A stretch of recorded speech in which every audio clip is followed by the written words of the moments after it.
मुत्तादिद थानों की पुलिस को लाखों रुपए माहाना अदा करती थी। पुलिस एहलकार ने मेरे राइडर को हिरासत में लेकर 1 करोड़ की मजमूई रिश्वत ली। पुलिस एहलकार ने इतना तंग किया कि उसे कत्ल करवाने की मंसूबाबंदी कर ली थी। पुलिस एहलकार के कत्ल के लिए किराए के कातिलों की मदद लेने का सोचा। एक अफसर ने मेरे भाई को मुत्तादिद बार पकड़ा, रिश्वत लेकर छोड़ दिया। कोकेन क्वीन के इब्तदाई तफ्तीश में सनसनीखेज इंकशाफात दौरान तफ्तीश बताया कि कराची में माहाना 2 करोड़ रुपए से ज़ायद की मंशियात फरोख्त करती थी। लाहौर से मंशियात भेजने के लिए इंटरसिटी बसों का इस्तेमाल किया जाता था। उधर अनमोल, पिंकी और अरमा खान केस में मुमासिलात। पिंकी भी अरमा खान की तरह मंशियात बैरून मुल्क से मंगवाया करती थी। पिंकी के ताने बाने बैरून मुल्क मंशियात कार्टेल से जुड़ने लगे। पिंकी के सबसे ज़्यादा क्लाइंट इस कोकेन के ज़्यादा थे जो वो खुद तैयार करती थी। मंशियात फरोश पिंकी का लाहौर में नेटवर्क बेनकाब हो गया। मई 2024 में मंशियात फरोश जॉर्डन गैंग मंजर-ए-आम पर आया। जॉर्डन गैंग के कारिंदों की निशानदही पर पिंकी को हिरासत में लिया गया। ज़राए के मुताबिक हिरासत के दौरान मुल्ज़िमा पिंकी ने साबिक पुलिस इंस्पेक्टर से ताल्लुकात बनाए। ज़ेरे हिरासत पिंकी ने साबिक पुलिस इंस्पेक्टर को भारी रिश्वत देकर उसे छुड़वाया गया। मुल्ज़िमा ने बाद में मंशियात फरोशी के लिए अपना नेटवर्क बनाया। पिंकी अपने मुबैना शौहर साबिक पुलिस इंस्पेक्टर की मदद से गिरफ्तारी से बचती रही। मुल्ज़िमा अपने भाई रियाज बलोच और दीगर साथियों की मदद से मंशियात सप्लाई करती थी।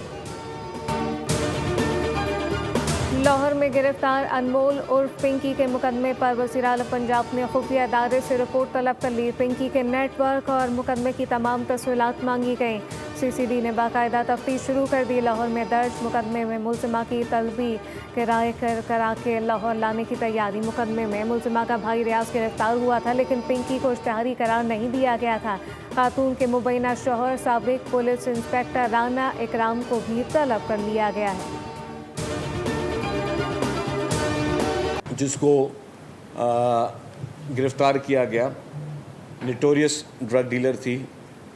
मुझे इसलिए पर्सनली पता है कि जब मेरे पास नार्कोटिक्स की मिनिस्ट्री थी, हमें भी इसका नाम आया। हमने बहुत कोशिश की इस खातून को गिरफ़्तार करने में, लेकिन हमें कोई खातम खा कोई जो हमारा नेटवर्क नहीं था कि हम गिरफ़्तार कर सकें। हमारे मुआशरे में एक ये भी सोच होती है कि ख़वातीन को शायद के हथकड़ी नहीं लगानी चाहिए। कुछ लोगों की ये सोच भी होती है।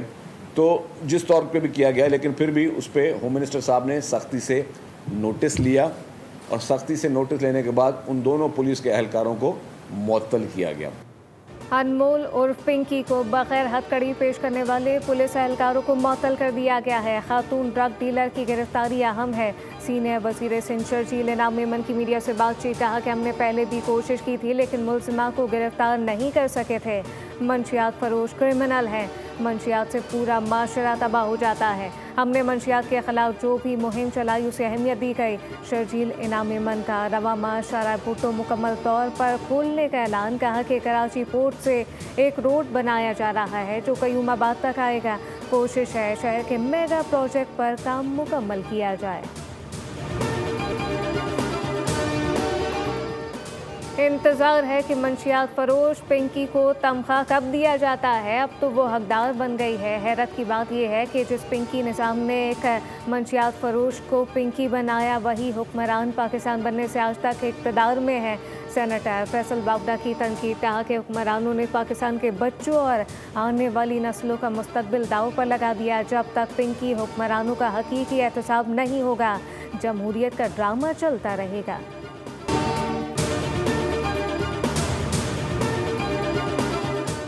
पाकिस्तान की फतह 4 मिसाइल की कामयाब तरबियती मशक़। ISPR के मुताबिक फतह 4 पाकिस्तान का तैयार करदा ज़मीन से फायर किया जाने वाला क्रूज़ मिसाइल है। फतह 4 क्रूज़ मिसाइल की मशक़ Pakistan Army Rocket Force Command ने की।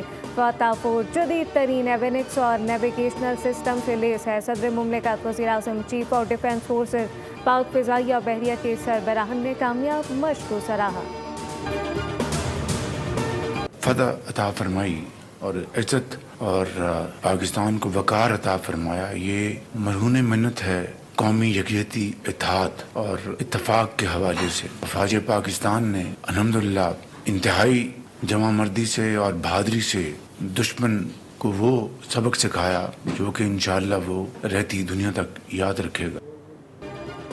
दहशतगर्दी के खिलाफ जंग में कुर्बानियां नाकाबिले फरामोश है। पाकिस्तान की शानदार फतह पूरी कौम की यकजहती की मरहून मिन्नत थी। वज़ीर-ए-आज़म शहबाज शरीफ की वफाकी काबीना इजलास में बातचीत कहा कि दुनिया पाकिस्तान को जिम्मेदार एटमी कुव्वत के तौर पर जानती है। दुश्मन रहती दुनिया तक पाकिस्तान का सिखाया हुआ सबक नहीं भूलेगा। कौमी बयानिया है कि एटमी असासा जारियत के बजाय मुल्क की दफा के लिए है। खत्ते में जंग के बादल मंडला रहे थे, अब आर्जी सीज़ फायर है।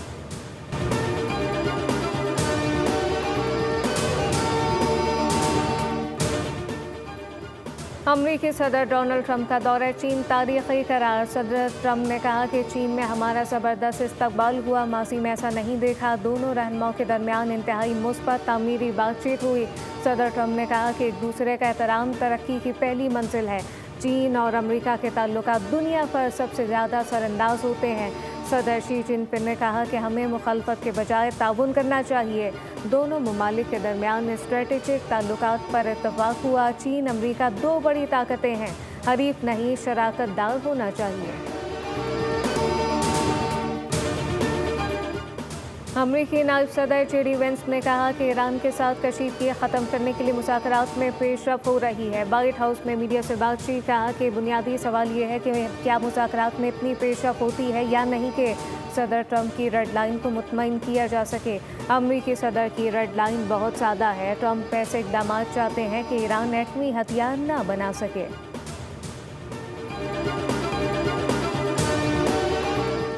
अमरीकी वज़ीर ख़ारजा मार्को रूबियो ने कहा कि अमरीका चाहता है चीन ईरान पर दबाव डाले ताकि खलीज के मामले पर मौक़िफ़ बदले। एक इंटरव्यू में उन्होंने कहा कि चीन ईरान को जारी इक़दाम से पीछे हटने पर आमादा करे। बहरान के हल में किरदार अदा करना चीन के मफाद में है। रूबियो के मुताबिक चीन के अपने बहरी जहाज़ भी अबनाए हरमस में फंसे हैं और बहरान से मुतासर हो रहे हैं, जबकि महकमा खारजा ने कहा कि अमेरिका और चीन ने इत्तफाक किया कि किसी मुल्क को अबनाए हरमस से गुजरने वाले जहाज़ों पर टैक्स लगाने की इजाज़त नहीं होनी चाहिए। ईरान के वज़ीर ख़ारजा अब्बास अराग़ची ने कहा कि इसराइल के साथ गठजोड़ करने वालों से हिसाब लिया जाएगा। एक्स पर जारी बयान में अब्बास अराग़ची ने कहा कि ईरान के असीम अवाम से दुश्मनी एक अहमकाना जवा है, जबकि ईरानी अवाम से दुश्मनी के लिए इसराइल के साथ गठजोड़ नाकाबिले माफ़ी है। नेतन्याहू ने जो इंकशाफ किया ईरानी QT इदारे बहुत पहले क़यादत को बता चुके थे। वज़ीर-ए-आज़म की ज़ेर सदारत हाउसिंग के शोबे में इस्लाहत से मुतालिक जायज़ा इजलास। शहबाज शरीफ ने कहा कि बढ़ती हुई आबादी के पेश नज़र हाउसिंग के शोबे में इस्लाहत वक्त की अहम ज़रूरत है। कम आमदनी वाले तबके के लिए रहाइश की फराहमी, सस्ते घरों के मनसूबे बशमूल निजी शोबे की हौसला अफजाई और अवामी सहूलियात की बेहतरी हमारी तरजीहात में शामिल है। हाउसिंग के शोबे में तमाम मामलात को डिजिटलाइज और ऑटोमेट किया जाए ताकि शफाफियत को फ़रोग़ मिले।